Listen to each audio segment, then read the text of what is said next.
बिस्मिल्लाहिर्रहमानिर्रहीम, अस्सलाम वालेकुम। मैं हूं नुमान और आज इस वीडियो में हम बात करने जा रहे हैं hard drive versus SSD versus NVMe M.2। सबसे पहले जो इंट्रोड्यूस हुआ था वो हार्ड ड्राइव थी। हमारी रूटीन में हर कंप्यूटर में आती है वो, या हर लैपटॉप में भी लग कर आती है, लेकिन आजकल के जो न्यू जनरेशन लैपटॉप्स आ रहे हैं वहाँ पे आपको ज़्यादातर SSD और बहुत ही ज़्यादा पावरफुल जो लैपटॉप्स हैं वहाँ पे आपको NVMe M.2 दिखाई दे रही है। तो बेसिकली जो हार्ड ड्राइव है वो एक मैकेनिकल ड्राइव है जिसके अंदर एक प्लेटर होता है, प्लेटर के ऊपर डाटा राइट होता है और वो स्पीड से घूमता है, चाहे वो 54,000 RPM हो या 72,000 RPM हो। तो इस RPM पे वो घूमता है और एक उसका हेड होता है जो उसके ऊपर चलता है और वो उसके ऊपर से डाटा रीड और राइट करता है। सबसे पहले हम उसका जो इंटरफेस था वो था IDE, और IDE के बाद SATA इंटरफेस आया। SATA इंटरफेस 1.0 जो है वो IDE से ज़्यादा बेहतर था। फिर उसके बाद SATA जब 2.0 इंट्रोड्यूस हुआ तो उसके साथ ही SSD इंट्रोड्यूस हुई। बेसिकली SSD क्या होती है? SSD एक इलेक्ट्रॉनिक सर्किट बोर्ड होता है जिसके ऊपर हमारी जो जिस तरह USB के ऊपर चिप्स लगी हुई होती हैं, तो इस तरह की एक फास्टेस्ट स्पीड की चिप्स लगी हुई होती है जिनकी रीड राइट स्पीड मैक्सिमम आपको मिल जाती है 600 Mbps, जबकि आपको हार्ड ड्राइव में 110 Mbps मैक्स मिलती है। इससे ज़्यादा आपको स्पीड नहीं मिलती वहाँ पे।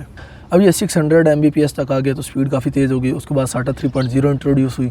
तो अच्छा, मैं आपको एक मज़े की बात बता दूँ कि जो SATA 1.0 है वहाँ पे आपको SSD की सपोर्ट नहीं मिलती। तो बाय करने से पहले ये चेक कर लें कि SATA की कौन सा जो प्रोटोकॉल है वो इस्तेमाल हो रहा है। 1.0 है तो देन आप SSD जो है वो इस्तेमाल कर ही नहीं सकते। 2.0 और 3.0 है देन यू कैन यूज़। अच्छा, इसमें अब जब 2.0 आ जाता है तो उसकी मैक्स स्पीड जो है वो 400 तक या 300 तक आपको मिल जाती है, जबकि 3.0 पे आपको फुल स्पीड मिल जाती है।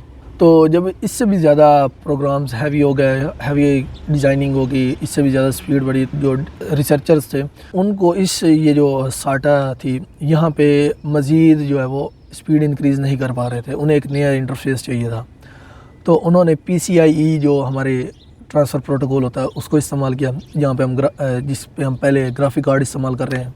तो जो PCI 3.0 एक्सप्रेस है वहाँ पे फिर इन्होंने उनका ऐसा निज़ाम बनाया कि वहाँ पे एक हार्ड ड्राइव लग जाए जिसको हम M.2 के नाम से जानते हैं।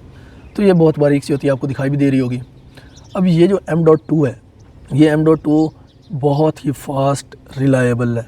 एक साइज़ कॉम्पैक्ट है, नंबर 2 ये डायरेक्ट मदरबोर्ड के ऊपर लग जाती है। इसके लिए आपको एक्स्ट्रा पावर केबल्स और डाटा केबल्स की ज़रूरत ही नहीं है। सबसे बेस्ट चीज़ कि डायरेक्ट मदरबोर्ड पे लग जाती है। PCI 3.0 एक्सप्रेस इस पे प्रोटोकॉल जो है वो इस्तेमाल होता है। इसकी स्पीड जो है जो 3.0 है उसकी 3.5 Gbps होती है। तो यहाँ पे आके स्पीड इंतहा की इंक्रीज़ होगी। और उसके बाद हाल ही में तकरीबन 2-1 साल पहले PCI 4.0 एक्सप्रेस जो है वो इंट्रोड्यूस कराई गई थी। वहाँ पे आपको 7 Gbps रीड और राइट स्पीड मिलती है, कमाल की स्पीड है। PCI एक्सप्रेस है वो 3.0 जो है उसके ऊपर अगर आप 4.0 लगा देंगे तो वो आपको सपोर्ट नहीं देगी स्पीड की। अगर आप नहीं लगाते 4.0 पे 3.0 लगा देंगे तो फिर भी फ़ायदा नहीं, आप कंपैटिबल लगाएं। अगर आपके पास 3.0 है तो 3.0 आप M.NVMe परचेज़ करें। अगर आपके पास 4.0 है तो आप 4.0 परचेज़ करें। अच्छा, अब जो NVMe's आती हैं इनमें मुख्तलिफ़ किस्म की NVMe's होती हैं, और जब आप बाय करते हैं उनके डिस्क्रिप्शन में पढ़ लें कि ये आपको कितनी जो है वो सपोर्ट करती हैं। अच्छा, अब इनका यूज़ कहाँ है? अगर आप कहेंगे कि डाटा स्टोरेज के लिए, तो मैं कहूँगा इंतहा की बेवकूफ़ी का ये आलम है कि डाटा स्टोरेज के लिए आपको जो मैकेनिकल हार्ड ड्राइव है वो इनफ है। अगर आपने डाटा स्टोर करना है तो मैकेनिकल हार्ड ड्राइव इनफ है। जब SSDs आई थी तो ये सिर्फ़ और सिर्फ ऑपरेटिंग सिस्टम के लिए इस्तेमाल होती थी और डाटा आपका स्टोर होता था मैकेनिकल ड्राइव्स पे, क्योंकि मैकेनिकल ड्राइव्स कोई भी गेम इजीली चला सकती हैं, कोई लैग नहीं, कोई कुछ नहीं आता अगर आपने SSD लगाई हुई ऑपरेटिंग सिस्टम के लिए, क्योंकि ऑपरेटिंग सिस्टम की बहुत ज़्यादा सारी फाइल्स होती है जो हर वक्त लोड रहती है रैम में, प्रोसेसर में, और इन आउट रहता है, तो वहाँ पे लगातार आपकी कंटिन्यूस स्पीड चल रही होती है, वो आपको चाहिए होती है। जबकि आपको जो स्टोरेज है अगर आपने वहाँ जाके एक्सेस करना है तो तभी वो आपकी स्टोरेज रीड राइट होगी, उस पर वर्किंग, अदरवाइज वो स्टिल हो जाएगी, वो आपकी एक साइड पे है। और इस तरह फिर बाद में NVMe जो है वो उसका इंट्रोड्यूस हुआ।